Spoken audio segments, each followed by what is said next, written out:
Hello everyone, it's Friday and I'm here with your update, and we had an awesome week this week. If you hadn't heard yet, I don't know where you've been, but we passed our AHA evaluation with flying colors. It was amazing. Lots of people to thank for making that happen, especially our leader Danielle, who just took care of the whole thing and directed our team to success on that. We are really proud, and we are reaccredited through the American Animal Hospital Association until the summer of 2021. So that's really exciting for us, and we can't wait to continue to share the good news with our clients and with the community. And one thing that's really unique about it is that the month of July is accredited hospital month, so we are just sailing right into that, and I think that you'll see us continuing to celebrate with our clients that we're accredited and spreading that good message. So again, thanks to everybody who made that happen. We're really excited right now. So a couple of housekeeping things for updates this week. One is, this is really important. We have to take extreme caution when we are applying payments to the accounts of hospitalized patients through Avamart. So what this looks like would maybe be if you have a patient who we've admitted to the hospital and we're trying to take a deposit for their care, or if we have a client who wants to continue to pay meanwhile their pet's here. So again, taking payments for pets who are checked in. One of the reasons that we call it checking the client out is because literally when you take a payment and you post an invoice, one function that happens in Avamart when you post and collect on that is if you close the invoice, they get checked out. Usually not a big deal. We could just check them back in. But what's happening is when they get checked out, they're taken off of Whiteboard. So not only does that patient appear to no longer be in our care, but all of their treatments then disappear too. So it's really important that we not do that. That's why we always say post without closing the invoice.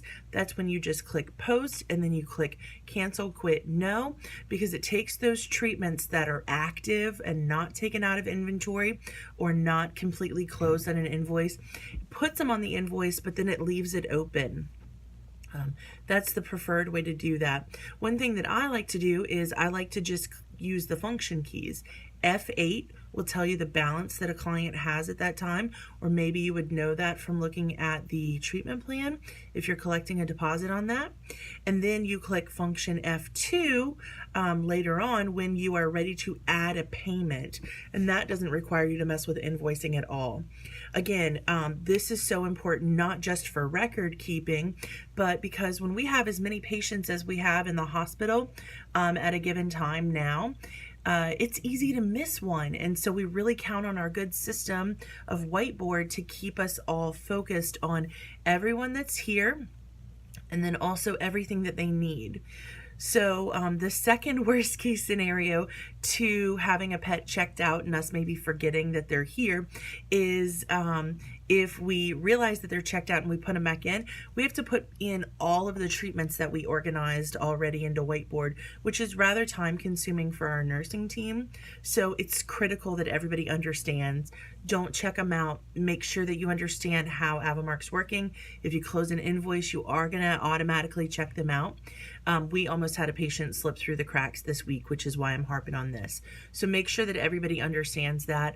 I'm happy to give you a quick little tutorial on how to prevent that from happening if you need and if you're not following this. Otherwise, let's all commit to making this happen now. Another thing that we really want to sharpen up on is holding each other accountable for pets who are in the hospital and adhering to Whiteboard. Again, just a little bit of a growing pain here. I think when we have as many pets in the hospital as we have at a given time, it would be easy to miss somebody, and we don't want to do that. So we've added some terminology to the cage cards that says next walk due, And that's the only thing that we want you to go back to manually keeping on those cage cards. The rest of their treatments would go into whiteboard, but basically we want you to mark down that you've cared for the pet by scheduling their next walk due. We're training our nurses to rely on whiteboard, but also to make sure that we look at patients who are in the hospital and say, hey, why is this patient not on whiteboard? In case what I just talked about prior happens, where they get checked out and we would potentially be missing their care.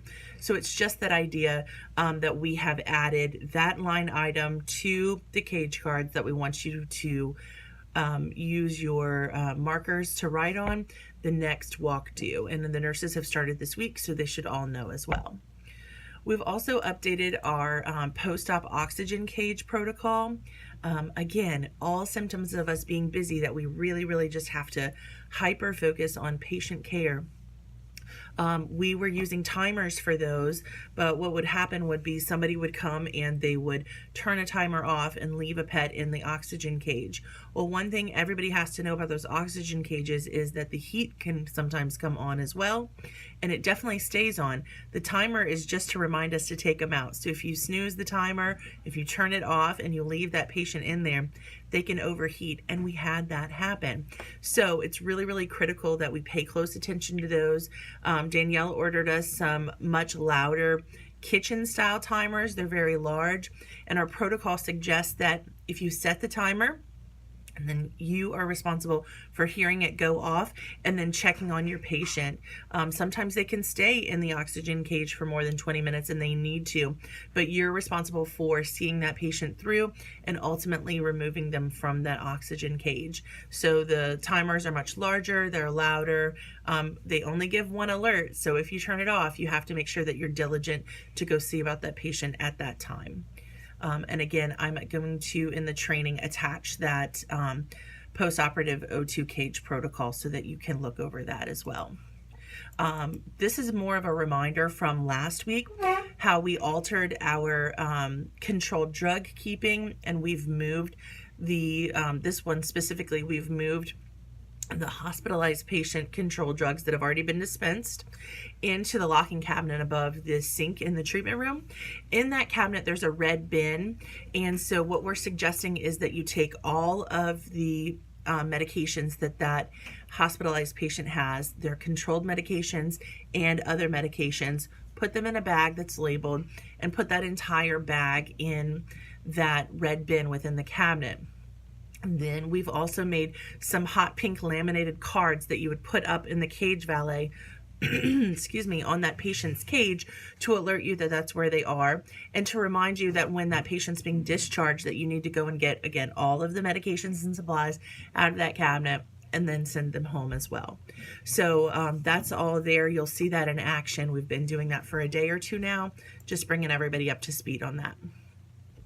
Exciting news here that our new doctors are going to begin on July 9th. Again, their names are Dr. Gordy Labe and Dr. Ryan Andrews, and we're really excited to welcome them to our team. Their first day, again, is July 9th. The day before, on the 8th, which is a Sunday, they're going to do some intensive onboarding and training to get ready to jump into our team. That way on the 9th, they can start fresh. That day, we have an entire new doctor schedule starting. So you'll notice that we have new shifts, and we have a better spread of doctors through the day. We've kind of bridged a schedule to where their first few days and weeks, if we have vacations going on, it's not exactly how it would continue to rotate, but you will recognize those new shifts in place by that point. So because that's going to put us at a higher level of doctors, and we have to be really strategic with our space and with our systems to operate as such, we have a few things coming on the pipeline that I wanted you to know about as well. One thing that we're going to start doing is adjusting the view of the calendar in AvaMark so that you can always see at a given day when you're looking on that particular day of who's working, the doctors in the order that they're going to be here. So I'm going to ask the customer care team members who are working the 12 a.m. to 5 a.m. shift to start on a daily basis adjusting the calendar within Avamark to where you would see the first doctor who was working 11 p.m. to 8 a.m. first, and then you're going to see the next doctors who are working 8 a.m. to 4 p.m., 8 a.m. to 6 p.m., 3 p.m. to 9 p.m., and then ultimately 5 p.m. to 11 p.m. You're going to see them appear from left to right in those orders, but that'll be reorganized almost on a daily basis because they rotate shifts and they alter times of day that they work.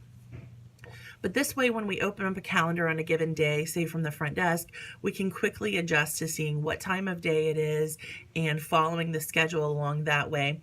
Then the doctors that are off will be on the far left-hand side, and that over-the-counter column will fall in between those breaking points. That way, again, from one screen view, you should be able to master the day at that point without having to constantly reduce columns of where things are. We're going to play around with that and make sure that it works, but that is something that we want to amend in the future to being able to do. We're also going to provide some specific training on some new features in Avamark that we've discovered, like the next appointment opening, where you can quickly run a little queue and it's going to tell you which next appointments are available, so you don't have to spend so much time shuffling through a multi-doctor schedule as we have been and that where we would be growing into. Another thing that we want to focus on are transferring between cases, or transferring between doctors. So we're going to simplify and make a 3-part system out of this. I've put the notes on this in the text of this update so that you can read it. But basically, we'll have a system based on the shift that a doctor works. We'll suggest who the next doctor who would receive their case would be at that point on a given day. So we're going to refer to doctors working shifts quite regularly, and that would be only internally. So I'd never want to hear you say to a client, oh, our 5 to 11 doctor. You would be able to refer to them by name. But when generalizing about our protocols, that's probably how we'll talk about it, because they're all going to move through those different shifts. Another thing that we will change is our hospitalization, the way that we charge that as well. Right now, we've got hospitalization broken into 2 parts of the day, kind of, so to speak, before 5 p.m. and after 5 p.m. And we want to alter that to, again, being a 3-point part of the day. So hospitalizations would be roughly 8 to 4 or 5 once we decide on that. And then you would have like a 5 to 11 and then 11 p.m. to 8 a.m. That way the day would be shifted. All the charges, again, would be accumulated for the doctor that was caring for that patient on that shift. And it would be a clear directive on how to transfer those things. It's also very fair to the client because they get more opportunity.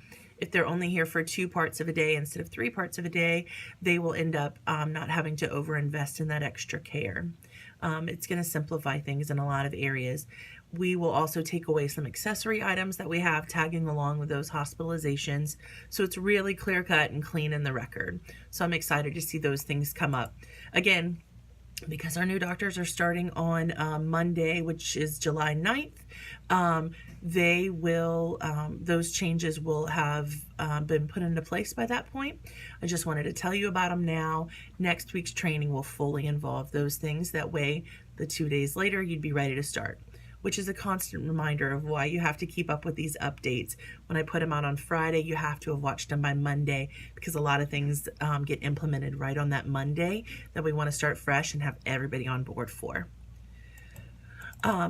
In other exciting news, we hope to have our website live next week. I will post through Slack and any other updates, anything that you need to know. The highlights of that website going live will be that we will begin offering online booking of appointments for all areas. And we're going to do this a little bit differently than we did before. When a client makes an appointment online, it essentially comes to us as a request that we have to agree to before it lands on our calendar. So everything would be approved, but that's going to be something that we add on. It'll be a little bit of a learning curve for our customer care team to get those things going. We're also adding live chat on our website, which I've been preparing our customer care team for. That's going to allow a client to kind of do a little FAQ online, and then ultimately if they don't get through that, or if they have a question that's not FAQ worthy that would automatically deliver an answer, they'll be connected to live chat with one of our team members, which would be kind of like a little instant messenger type system, so they could maybe get patient updates, ask specific questions, have help being guided into an appointment, that type of thing. So we'll be excited to implement that. And the last big headliner for our website is a digital anesthetic and sedative consent form, which I'm hoping to implement in hospital as well. It's really smooth how that'll happen. It can be copy pasted right into the record. And so that's the anesthesia form that I shared a few weeks ago. It's been cleaned up. It looks beautiful. It's functional and easy to use. And once a client does it online, it gets emailed directly to our customer care team. And can be tagged in the record with ease. So those are some of the features. There's a lot of other great ones as well that you would expect from a website, but it's really pretty, so I can't wait to show it off. Again, hopefully we'll have that live and going next week. So the next thing that I wanted to talk about was a significant source of frustration for a lot of people for a long time now, and that's medical boarding. I think that the name alone just creates a massive amount of confusion. Medical usually implies that they're at the hospital. Boarding usually implies that the resort team should be involved. And so it seems like every time that we have one come in, everybody kind of throws their hands up to try and figure out exactly what should happen. I'm proposing that we completely eradicate the term medical boarding from our vocabulary. It doesn't really make sense. It confuses people, and again, it's very misleading sometimes to clients depending on how we end up executing that. So again, we just can no longer say that we do medical boarding. But here's what we can do. We can allow patients who are at the resort to be cared for by resort team members, and that is called boarding. And we have a great senior boarding area specifically for pets who are maybe more medically needy. Maybe they thrive in a quieter, more secluded space. Maybe they need more frequent medication by a focused team member. That area of boarding can offer all of those things, and it's at a great rate. What we can also offer is hospitalization, and our nurses are incredible at this, as are our doctors, obviously. And in this area, pets are monitored continuously. Obviously, we have a great medication schedule for that. We can utilize Whiteboard. And so patients who fall to benefit in those areas would be best served with hospitalization. Those are the two distinct areas that we can offer services. You cannot combine these services. It just doesn't work. So sometimes we have pets who come in and we wish that we could combine those services, and that's where we've been offering medical boarding. But I'm suggesting that they really have to fall on one side of the line or the other. It is black or it is white. There's a line in the sand, no gray area here. So we have pets who come in, and this has been done really well for Cooper Phillips. He's the example that comes to mind for me. He comes and he wants to medically board, and that's really confusing for team members. What he needs to come for is hospitalization seizure watch, because that's what he's here for. And I would put him in with the charge of hospitalization, no fluids, get him on Whiteboard. He takes medications regularly. He needs to be monitored. He's going to be set up in a kennel. That's hospitalization without fluids. It is not medical boarding. So let's not confuse each other by using those incorrect terms. I've written this all out in the training for you as well. Really, really important that we follow suit on that, okay? The last thing that I wanted to talk about was our shift choice scheduling. We talked about this initially, about launching this at our last town hall meeting. It was a rock of mine for the quarter, and it's something that we really got to a launching point with just yesterday. I unveiled it to our level 3 team, and it was very well received, and we're ready to rock with it. So for anybody who is not aware, what we mean by shift choice scheduling are, we're going to start letting team members choose their shifts and do it in order of longevity with our company. The idea of it is to reward team members who have put in a lot of time with our company by choosing the shifts that they are going to be continuously challenged by, they're going to thrive, that's going to fit with their lifestyle. It's something that everybody will have to work towards if this is something that we can implement long term. Another great thing that it does is it's going to allow us to anchor pay to particular shifts of the day. So right now, on rough calculations, we pay team members who work shifts after 5 p.m. approximately 20% more. We're going to keep doing that, but we're going to offer it to team members who maybe want to divide their time. So pay is going to be anchored to the type of shift that you work, and it's also based on the level of team member that you are, your skills. There's a lot of great things that'll come into it. So what we're trying to accomplish with this is rewarding team members and creating a really functional and balanced schedule for our practice. There are a lot of guidelines that go into this because there's a lot of what ifs and a lot of particular situations. So as part of me unveiling it to our level 3 nurses yesterday, I heard their ideas, I heard their questions, and then I made out a list of guidelines for everybody to tell you exactly how this will work and exactly how we would resolve any particular situation that you ended up with as a result of a shift choice schedule that we were asking for a 6-month commitment to. So in the text of the training, I've put a lot of details for you, and I've also attached that document that goes through those particular areas that you would want to know about. We're going to start choosing shifts for the nurses team. We had to prioritize them this round because we have a new doctor's schedule that we're implementing, and we need to develop a team on a routine that's going to match that doctor's schedule now. After they choose and their schedule's implemented, we will go on to choosing for the next departments, and those will go really quickly. The nurses group is the most sizable, so understandably it'll take a little bit longer, but we're hoping to have those shifts off the ground and going with everybody on a choice-based schedule by September at the latest. So again, please make sure that you read this and that you understand it. As always, here for you to answer any questions and help guide you all through that. Well, that's it that I have for this week. I hope you guys have a great weekend and a happy 4th of July, and we will see you next week. Take care.